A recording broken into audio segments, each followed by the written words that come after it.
please guys, be aware we are not financial advisors. If you need some more help on your finances, contact any financial advisors and seek more help. Thank you.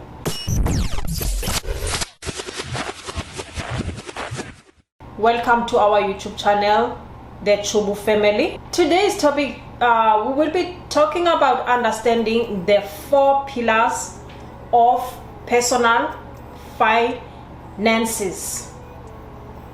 Wait, what do you mean personal finances? Like my own money or our money? The 4 pillars. Yes. It's personal, our money, my money, your money. Oh. The 4 pillars of personal finances. Yes. In the marriage. Yes, my marriage, this one is not for marriage only, it's for marriage individuals, so we cover not only marriage. And please guys, be aware we are not financial advisors.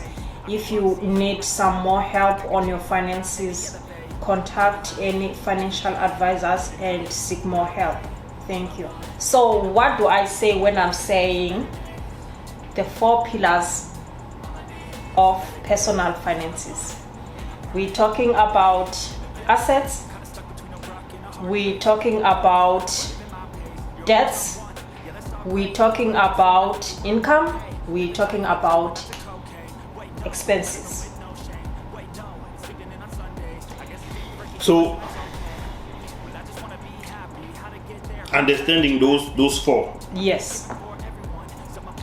is basically the key to financial freedom.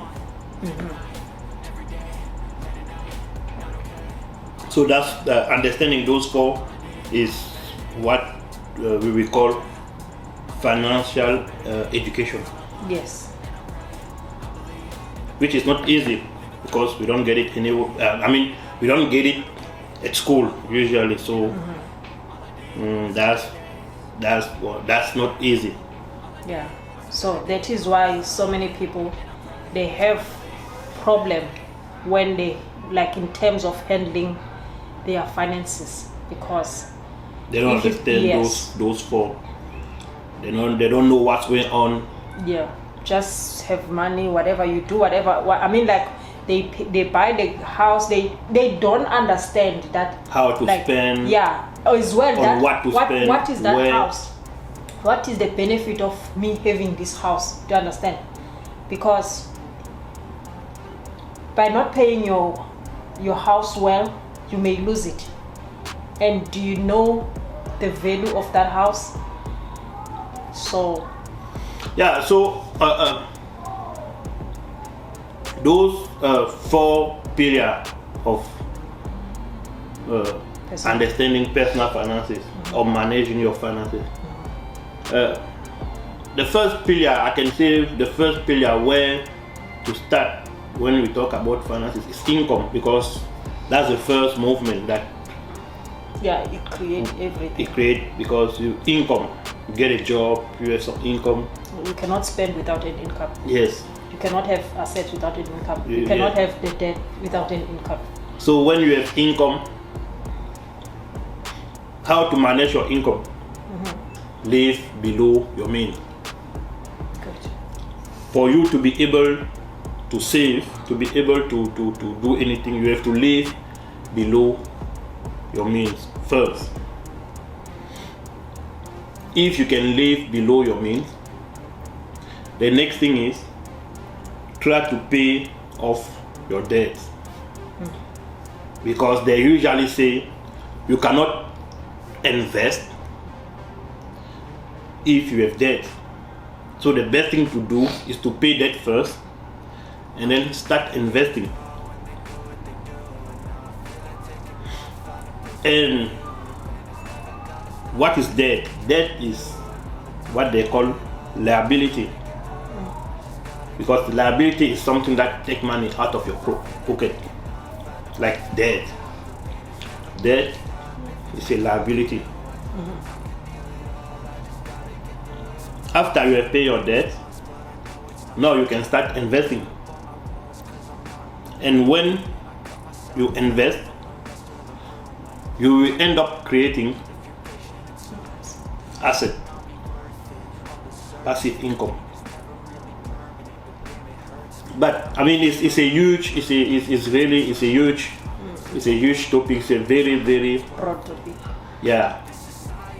But if we have to talk about income, we all know what is income. Yeah. You can get a job, you can have your small business. Anything that brings anything money. that put money in your pocket, like income, money coming in. Debt or expenses, liabilities. Those are what take money out from your pocket. But some people don't know that sometimes your house can be a liability. I mean, for those who live in countries where you have to pay a mortgage or you have to pay a bond every month, because there are some countries that they don't have this kind of plan. You have to build your own house. They don't borrow you money to buy a house. But countries where you have to pay mortgage, or some people don't know that. Sometimes I will even say most people don't even know that their house still liability. It's a liability. But now, let me ask, what if now I have my own house, and with that house, can I create an income in my house? Yes. Okay. When they say your house is a liability, it's because every month you have to pay a mortgage, so the money comes out of your pocket, because your house for you is a liability, because the money comes out of your pocket to go to the house. But for the bank, it's an asset, because the bank is collecting money from you. But if you manage to transform your house to a business, now the house becomes an asset. Okay. And if you pay off that house, or you manage to build equity on that house, that same house become an asset. Oh, so it changes from liability to asset. But you have to understand the game. And to understand the game is to live below your means, because most people take houses that they are not able to pay with one salary. They have to work 2-3 jobs overtime every week. And that's where your house become a liability. But if you understand the game and you live below your means, your house sometimes you can even pay a mortgage which is lower than the rent. And now you even start saving money. How can I pay the money less than my? Let's say maybe you were renting, like your monthly payment, where your apartment was like 1,300, and now you are paying you buy a house and you are paying 1,200, or you see you're saving 100 every month. So that's an asset that we have created.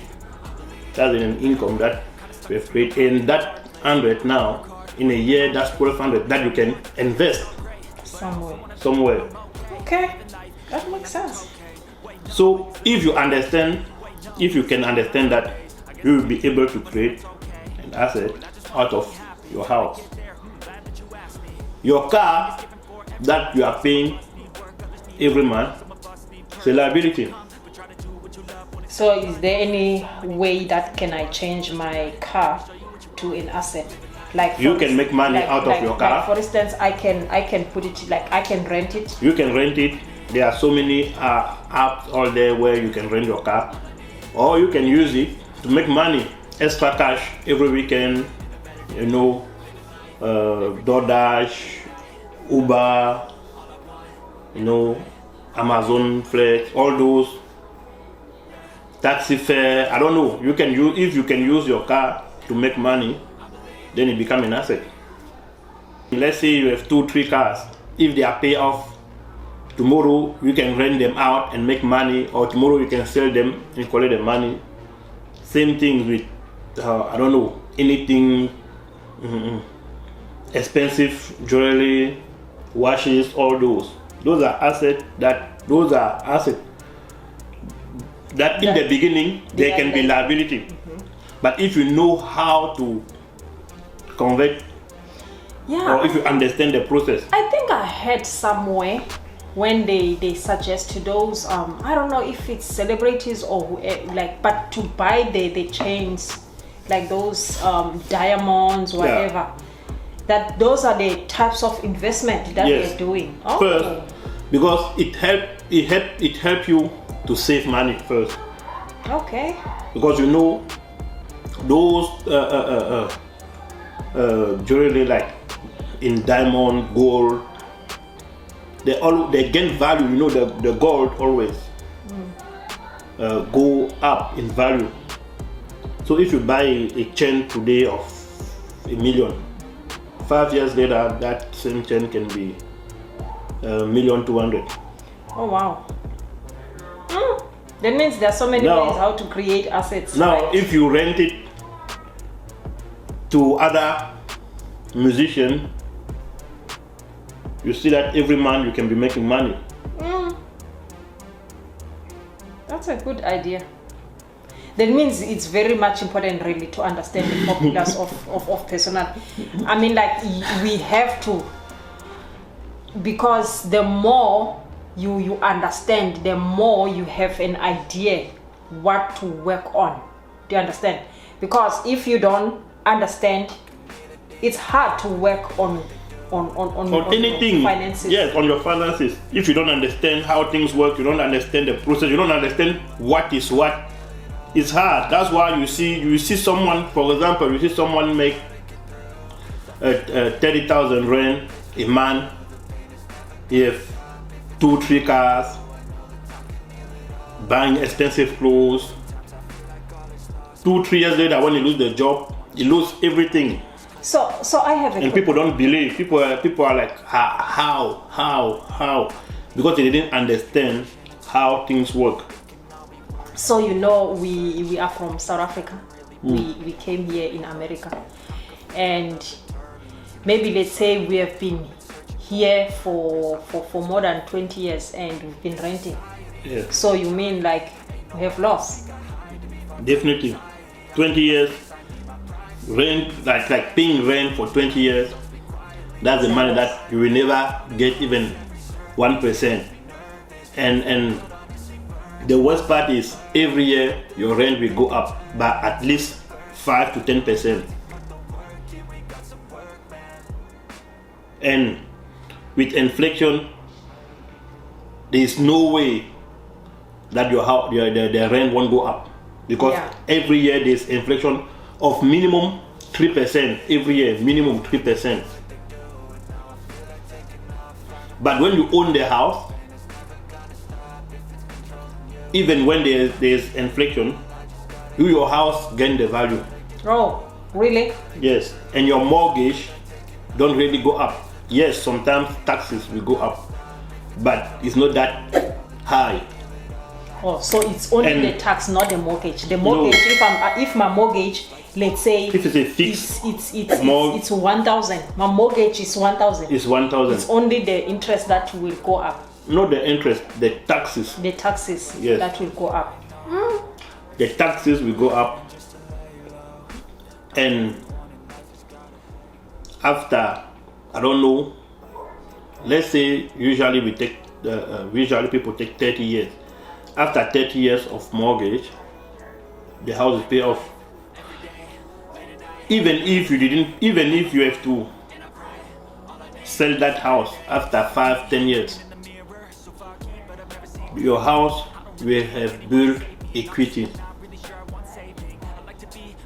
And when you sell the house, you collect your equity, and that's your money. So than to if you know that you'll be here for more than 5 years, you better buy. Even if it's an apartment, you better buy. Same thing like if you are in Johannesburg, Pretoria, Cape Town, you have a good salary, you better buy. So buy than to rent. Yeah. So we were talking about the car, right? Yes. So what can you advise me? Like I always hear some other people saying, I cannot get a new car on a credit. I rather buy a second car cash. So as we are trying to understand those these 4 pillars of personal finances, so what the advice can you give me as I came here in America? Would you advise me to go and get a car in a credit, or would you the new car with a credit, or would you advise me to get a second car pay cash? If you have the cash, get the car, get the second car. Okay, if you can, yes. Because once you buy cash, that's your car. Even if tomorrow you lose the job, you won't lose you are 100% sure that you won't lose the car. But the problem is, if you have a family, you have children, and you don't know much or you don't know nothing about the car, now it becomes difficult. Because when you have kids, newborn, everything, young kids, and you don't know anything about the car, it becomes like me. Yeah, it becomes difficult to go and get a 10 years old car. You buy a car, and 2 days later you have to see yourself up and down to the mechanic, and we all know how technicians are. And beside that, the time you never know where the car will broke down. Or if you really have kids, I won't advise you that. But only if you know a little bit. If you know a little bit, it's good. You know that the car can stop anywhere. You can try and fix it. But if you don't know anything, you have kids, I won't advise you. You have to pay the price for the safety of the kids and your safety. I hope, guys, we try to cover up so that we can understand the 4 pillars of personal finances, so that you know that if you are doing this, you know where you are standing. Are you putting yourself in liability, or are you putting yourself in asset? So as we said it earlier when we started this video, that please, for any more understanding, see your personal or people who are accredited as a personal financial advisors. We are not personal financial advisors, but we just here to educate a little bit more about your finances, how to navigate, how to understand your finances. Thank you guys. Please let us know if you like our videos, if we can make more videos on finances so that you can understand more further. As well, if you have any questions that we can be able to answer, may you please comment below, leave your questions, leave your comments, and please make sure that you subscribe on our channel, like the notification button, please don't forget to click it, so that every time when we upload our videos, you can be aware. Thank you very much. We love you. God bless you. Bye-bye.